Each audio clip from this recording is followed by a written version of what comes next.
December 4th is a date on the calendar, but the supermoon's pressure is already moving through your day, in little nudges, in odd sensations, in moments that don't add up. You may have brushed them off as tiredness or stress, but these are the small scripts the body writes when something bigger is approaching. Over the next pages, I'll walk you through exactly 9 warning signs you might notice before December 4th, what those signs often mean energetically and psychologically, and one simple, non-prescriptive thing you can do in response to each. This isn't about ritual or performance. It's about presence and making quiet room so whatever wants to shift can. Before we begin, this content is observational and experiential. You may notice none of these, some of them, or different combinations entirely. If any physical symptom feels severe, sudden, or worrying, please consult a medical professional. With that, let's tune in. If this kind of thing helps you stay grounded during lunar windows, consider subscribing so you don't miss the updates around December 4th. Now, notice right now, which of these 9 signs is already whispering to you? Sign 1. Sudden shivers or out-of-nowhere bodily ripples. You're standing in line at a coffee shop and, without a change in temperature, a shiver runs through you from the spine to the fingertips. Or you're sitting at your desk and a ripple of gooseflesh rolls along your arms like a brief static tide. Why it shows up? Think of your body as an antenna that sometimes picks up a frequency before the conscious mind does. The supermoon amplifies subtle shifts in the environment and in collective energy. That amplification can feel like a sudden movement inside you, a compressing and releasing of energy that your nervous system interprets as a chill or a tremor. It's not a diagnosis, it's a signal that something is rearranging below the surface. One simple micro-action. Plant your feet and take 3 very slow inhales and exhales, feeling the weight of each foot on the floor. Name the sensation out loud if you can. I feel a ripple. Naming reduces alarm and allows the body to notice without escalating. Safety caveat. If these shivers are new, frequent, intense, or accompanied by other worrying symptoms, fainting, chest pain, severe breathlessness, seek medical attention. Sign 2. Hearing shifts. Sounds get thin or underwater. You're in conversation and voices suddenly sound muffled or too close, like listening through a wall. Or a distant engine becomes startlingly loud, then recedes. Some people describe this as an underwater quality to ordinary sounds. Why it shows up? The nervous system is recalibrating.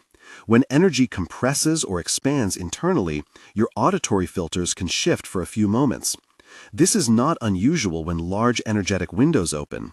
Your brain temporarily reprioritizes sensory input so it can process internal movement. There's also a psychological element. When your internal world pulls focus, the outside world can seem oddly distant or distorted. One simple micro-action. Pause and name 3 distinct sounds in the room. The hum of a refrigerator, the rustle of clothing, the distant traffic. Speaking those sounds aloud anchors your auditory system back to the present and slows the automatic tension that comes with sensory confusion. Sign 3. Heightened irritation or short temper without an obvious cause. You snap and you don't know why. A text takes longer than expected to respond and suddenly the irritation flares. A minor interruption feels like a personal affront. The anger is quick, sharp, and often followed by surprise or regret. Why it shows up? Energetic compressions sometimes release through emotional cracks. When built-up tension wants out and you're not able to move physically, the system may discharge as irritability. It's a clearing mechanism disguised as impatience. You're not broken, you're discharging. One simple micro-action? When you notice the edge of irritation, put your hand over your heart, take 2 slow breaths, and ask, quietly, what is this really about? You may find it's fatigue, fear, or an unprocessed memory. Acknowledging the feeling takes away the need for it to scream for attention. Sign 4. Feeling behind, stuck, or as if you've fallen out of rhythm. You glance at your to-do list and feel a heavy lag, as if the world is moving faster than you can. Emails pile up, and there's a nagging sense that you're perpetually catching up, not because you don't have capacity, but because something in you is pausing to reorganize.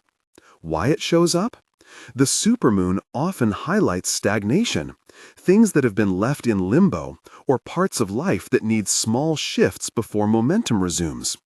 That pause feels like being stuck because energy prefers clarity. It will hesitate if there's unresolved clutter. This is a preparatory slowdown, not a verdict on your competence. One simple microaction? Write one tiny next step on an index card, 5 words or fewer, and place it where you will see it. The point is not to complete an overhaul, it's to acknowledge one actionable bridge to movement. Sign 5. Phantom sense, smelling memories that aren't there. You catch a whiff of childhood cookies in a grocery aisle full of canned beans, or you suddenly smell cologne from someone who isn't present. The scent arrives like a little film of memory, precise and impossible. Why it shows up? Scents are tightly bound to memory and emotion. Energetic windows loosen the usual filters, allowing memory signatures to surface as sensory echoes. The mind supplies these scent images because it's connecting current clearing processes to an earlier experience that held similar emotion or significance. These phantom scents aren't supernatural in a spooky sense. They're memory signals in sensory form. One simple microaction. When a phantom scent appears, name it and let the memory round itself. I smell cinnamon. That brings up my grandmother's kitchen. Sit with that connection for a breath or two and then let it pass. If a scent brings up an intense memory you can't sit with, consider talking to a trusted friend or a professional to process it further. Sign 6. Random memory flashes. Memory popcorn. A sudden image or line from the past pops into your mind. An unfinished conversation, a place you haven't thought about in years, a face in a crowd. These flashes can be vivid and sometimes come with strong feeling attached. Why it shows up? The brain uses the same network for emotional processing and memory retrieval. During energetic shifts, cognitive networks can reorganize, popping open incomplete loops so they can be processed and released. I like to call it memory popcorn because memories can burst up in quick succession, often unrelated but tied by emotion. One simple microaction. Keep a small notebook or note app labeled Memory Popcorn.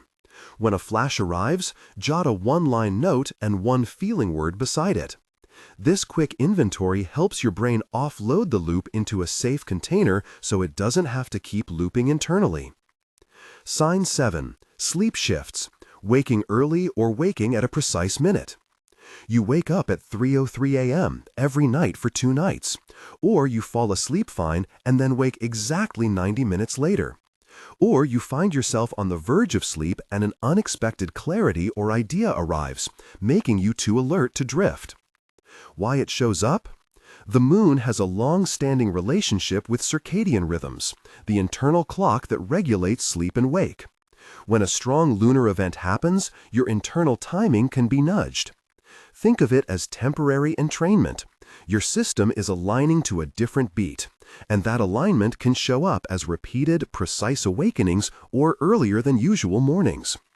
One simple microaction. Practice a 2-minute ground and breathe before bed. Place both feet on the floor, breathe in for 4 counts, hold for 2, exhale for 6, and imagine your breath moving like a tide.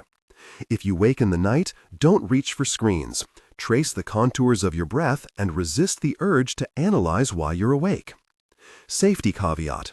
If persistent sleep disruption interferes with daily functioning or includes alarming elements like hallucinations or extreme daytime sleepiness, consult a healthcare professional. Sign 8. Static electricity and tingling, the buzz in your fingers. Your fingertips tingle when you reach for metal, or your hair stands in odd ways, or tiny shocks seem more common. There's a small, tangible charge to your interactions with objects and people. Why it shows up? On a mundane level, static builds when humidity drops and synthetic fabrics increase charge. Energetically, people describe a raised charge or a frisson in the field that can be palpable at the edges, in skin, hair, fingertips.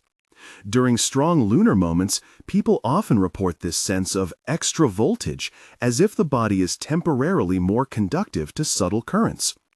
One simple micro-action: ground intentionally. Place your palms on a countertop or touch a cool metal object for 10 seconds.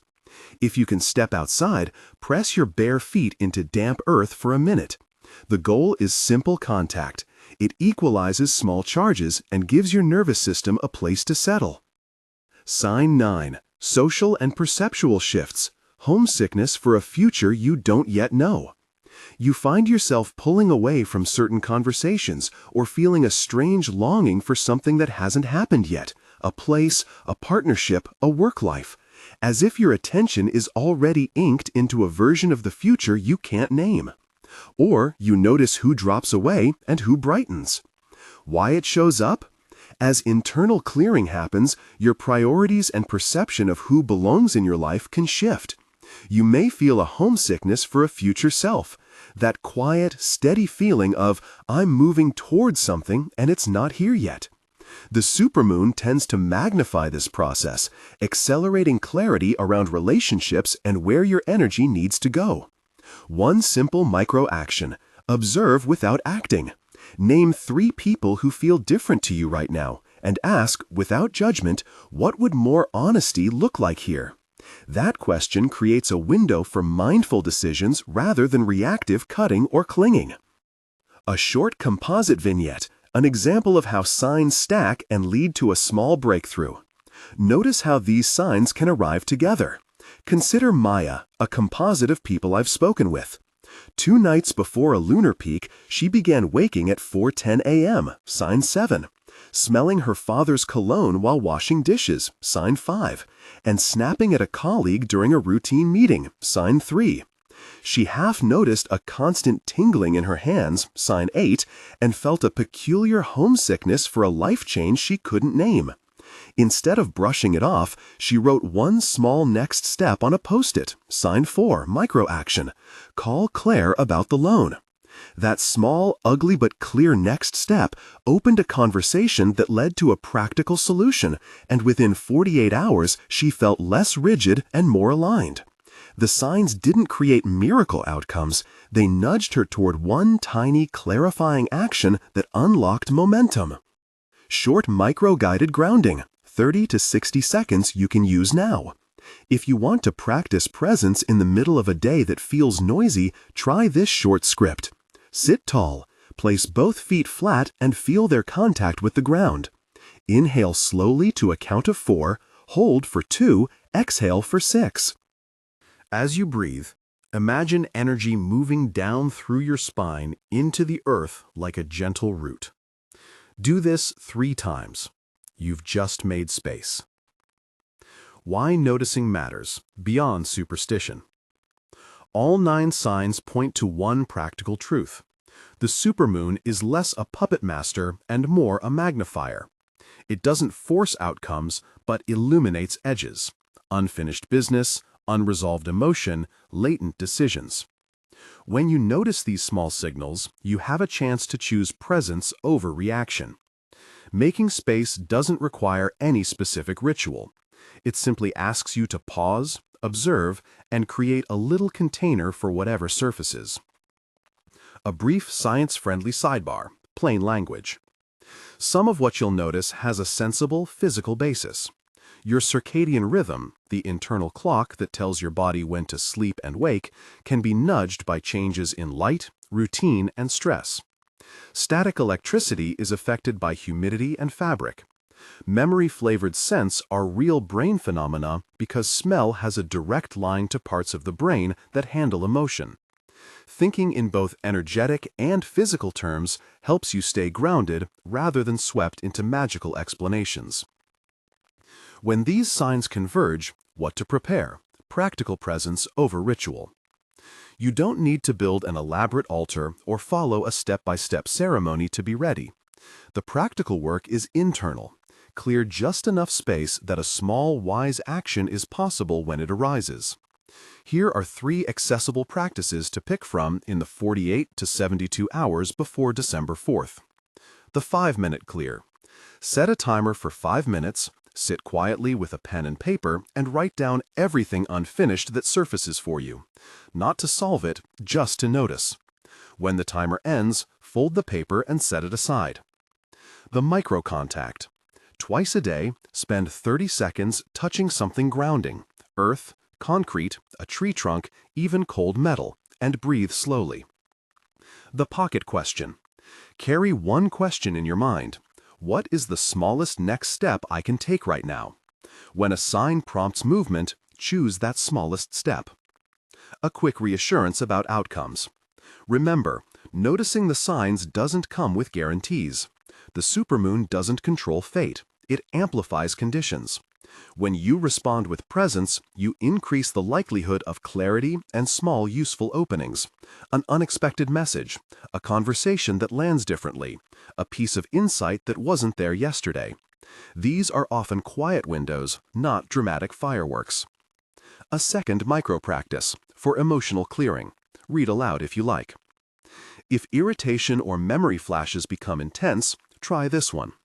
Place a hand on your abdomen, breathe into your palm 5 times.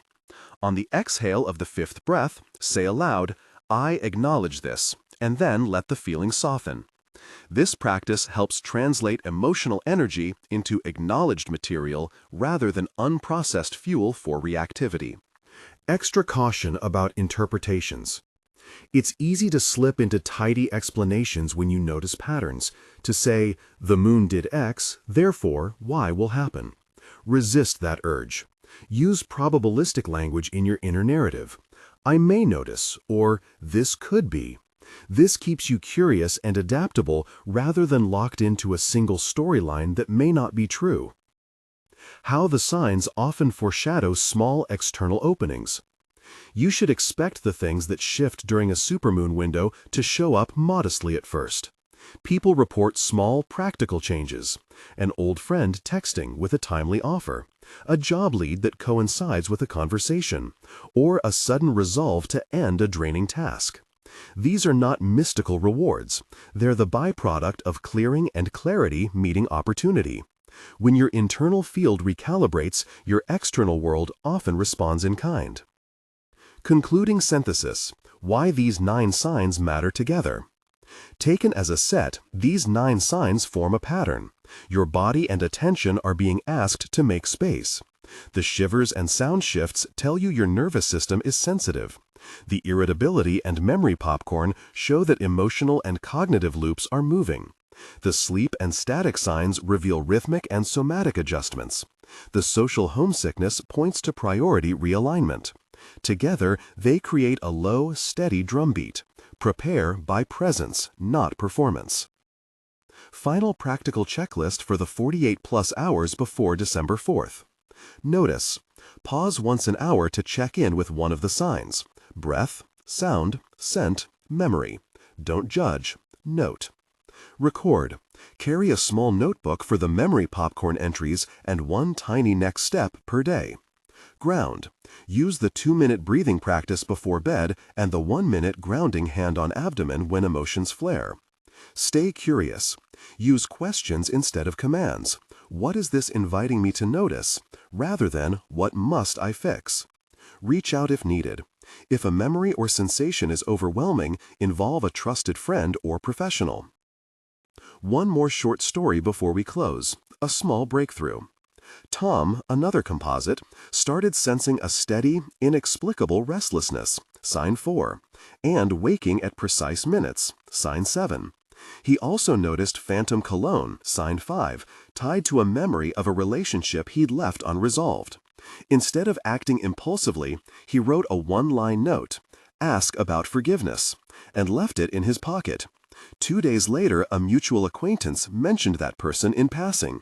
That conversation opened an opportunity for an honest exchange that didn't fix everything but did ease Tom's chest.